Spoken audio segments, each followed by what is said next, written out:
It's a pleasure to welcome my first guest to this program, actually my second guest to this program. The man with the toys was number one. This will be number two. He is currently starring in a film called Beverly Hills Cop. Please welcome Eddie Murphy.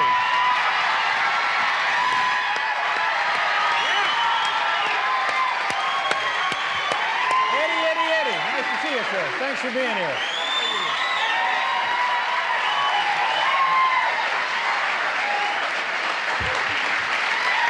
How you doing? Good. Thanks for being here. The folks very excited about you. Why? Well, they heard you were going to be here, and they know you, and they love you, and they thought it'd be.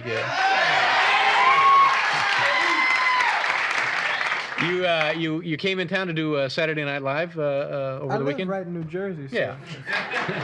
right over the Now, border. have you lived there all your life? No, I grew up in Roosevelt, Long Island. Yeah.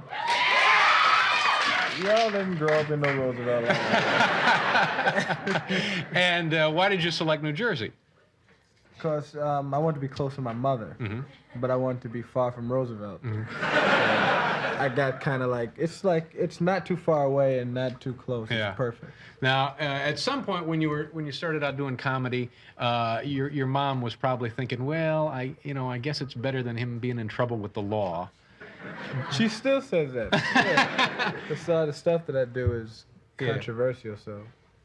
But what does she think of this unbelievable success? She's happy for me.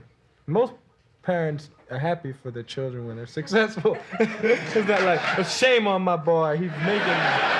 He made something of himself, and I can't live with that. She's happy for me. Because I was real bad in school, so if things didn't work out here. How were you bad? Explain that. I just didn't go to class. So I used to. So it'd be like, can you pull the car up so we can get all the soap on it? If I didn't. It would be You want the hot wax, that kind of thing? Because I was real bad in school. But Eddie, the kind of success that you've had in a very short period of time is the kind of thing that I never remember this happening to anybody before. So I'm just thinking that your mom, doesn't she have to walk around and sit down every few minutes and think, oh my God, this is just unbelievable? I guess she does. Let's get Mom out here. No, she's Is not Mom here? No, she's home. Yeah. And she's up in my house in New Jersey. Yeah. You just can't shake Mom. I left Roosevelt. No, I asked her to come up to the house and spend some time with me. She's up at the house in Jersey. Now, are you gonna, now that you're gonna move to Hollywood and leave Mom No, behind? my mother's moving to Jersey. So she can be close to me. She's moving out to New Jersey, and I'm staying. We're gonna be Jersey people now. So.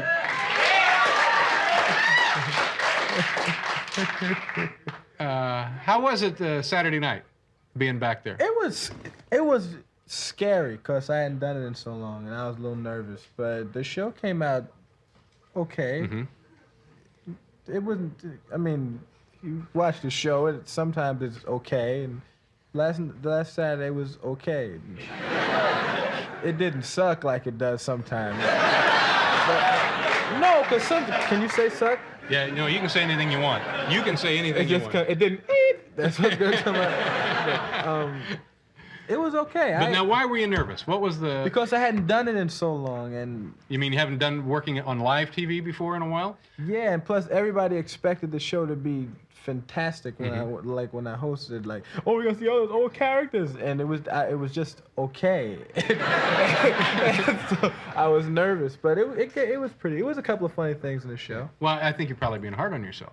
I always am. Yeah. Are you really? Yes. Yeah. Now, when you go see a film like Beverly Hills Cop, are there things that you look at in there that make you kind of?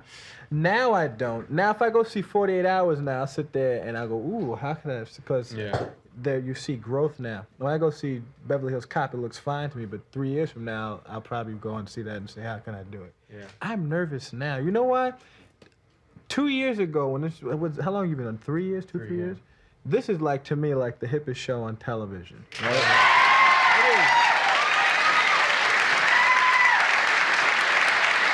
It is. And the reason I never came on was because those Hollywood rumors. I got a rumor that it said, David Letterman doesn't like you, and I was crushed. I was like, David Letterman. That's why I never came on the show before, because I thought you didn't. Do you like me? Well, yeah. Well, you know the deal of it was you became such an unbelievable star in such a short period of time that there is a group of people that you would love to have on the show, but you know there's no way in hell they'll show up. And you were in that group. No, we just figured, yeah, well, save your time. Don't waste a phone call. Me and David stroking each other. Well, your show is so wonderful. Eddie, we have a little gift for you. We'd like you to take this blimp back to New Jersey, or this is a remote-controlled blimp that the guy from Hemmicker Schlemmer won't turn loose of. Here, why don't you send that out into the audience? I'll untether it here. Oh! Now this is up and down. There you go. What's down? What's down? What's down? This is down. You push it up and it comes down. Whose is this? Man from Hemmicker Schlemmer. It's about $500. Really? Yeah. Is this one for sale? This one, I think, yeah, this probably is for sale. I'm sure you get a sizable discount for this one. Because it's used. Yeah. All right, you figure that out. We'll do a commercial, and then we'll come back more with Eddie Murphy here. Tell me about your. We got the blimp stuck, by the way. Yeah, I see. Tell me about your music career. You've done one album, right? That has not been released. You've done two. But they were comedy, and I'm working on a music album now. You know what happens is after a while, you start. I guess your ego goes nuts, and you say like, I can do anything. And you go like, I'm in the studio now recording a music album, and you have people that work for you, and they're on the payroll, so they start saying, you can do anything. So I'm in the studio recording the album, and I don't even know how great it is, because like I'm in there singing, I'm like, go how it sounds. Yeah. Listen, it sounds wonderful, Ed.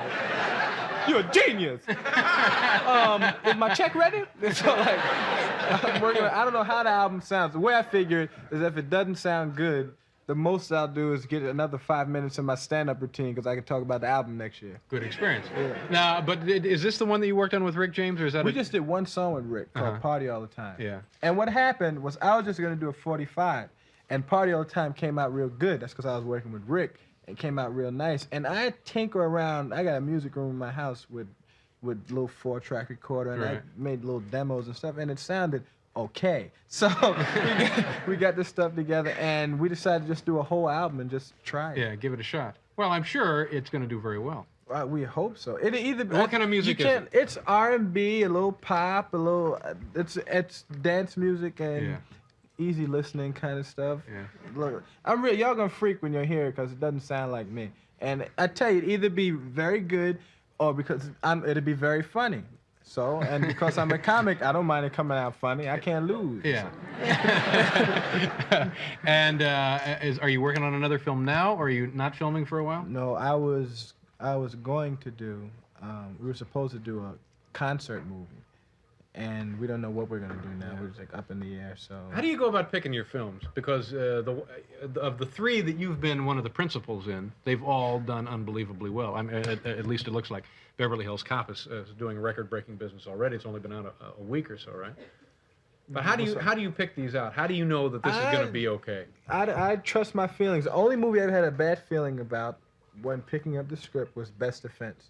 Before I even opened it up, it was like, and I opened the script up and read it, and I felt bad, but they had a check that like I had never seen before. And my morals and principles went right out the window. Yeah. And my career almost went out with it too. But that was a small part. You were just barely in the film, right? They Paramount were like, look, Eddie, we're not gonna advertise much with you. It's a Dudley Moore film. Next thing you know, Eddie Murphy, Best Defense. and I'm standing there like this. Yeah. So that's what happened. You tell us how big the check was. It was big. It was more money than I had been paid to do 48 hours in Trading Places combined to do Best Defense. Ooh, my. That's how much money it was. So that's how I freaked, man. Now, how about Beverly Hills Cop? Because this you weren't originally considered for this thing, were you? It was somebody else. It was Sylvester Stallone. Yeah. Now, so how do you get into that? And to me, like this is going to happen. Like this is going to happen. Somebody says, well, you know, Sylvester Stallone was going to do it, but now you can do it. I'd think to myself, oh, geez, what do I want to do a Sylvester Stallone film? They had originally the script for Beverly. Well, I wasn't the first choice for 48 Hours. Yeah, I was like choice number 5. 48 Hours. They were like first they wanted, I think, Howard Rollins, then they wanted Gregory Hines, and I mean I was like after Jimmy Walker on the list.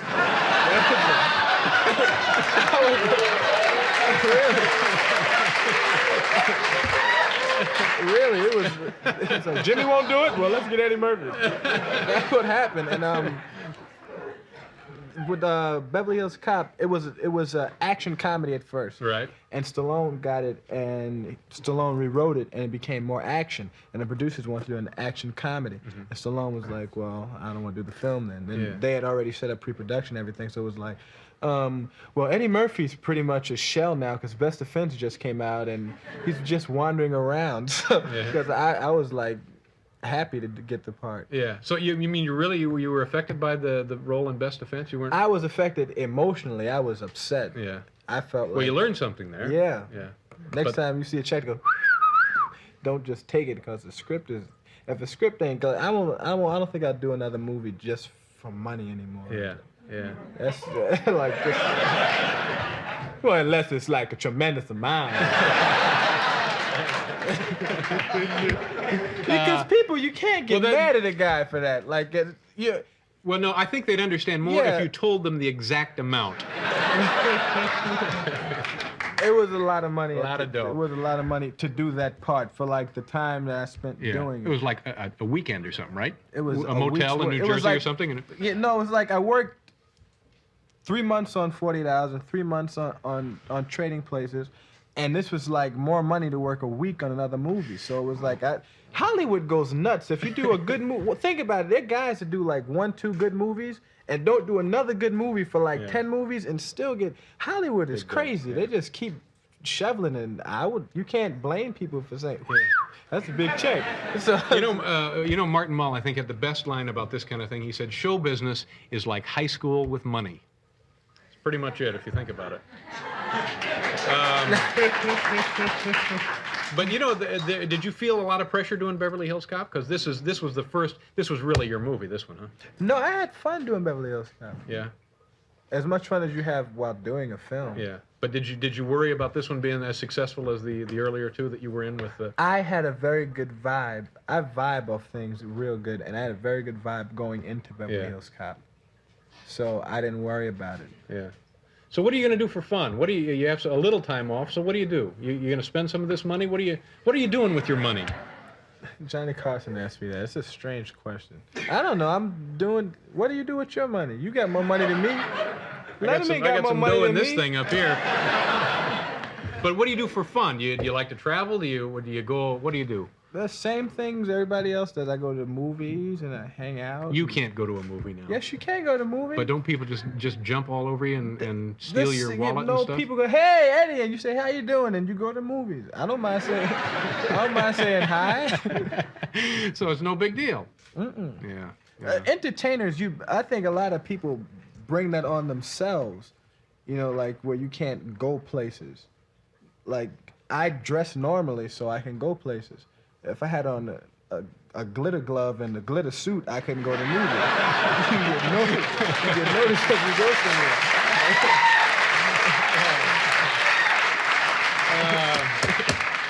Gee, Eddie, I'm really happy you could come by. I know that you're probably, you're just on your way home to New Jersey, aren't you? Yeah, I was thinking you're going back to 15 minutes. California. I drove over. Right. We hopped in a little car and hopped over here. Well, I really appreciate you coming by. You don't have a clip of the movie or nothing?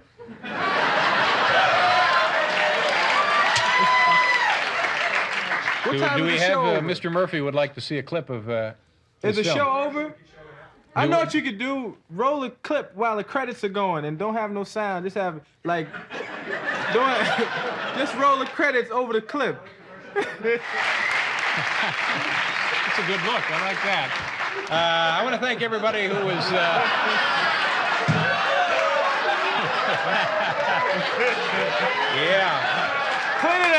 gotta play. I want to thank. Actually, this is about right.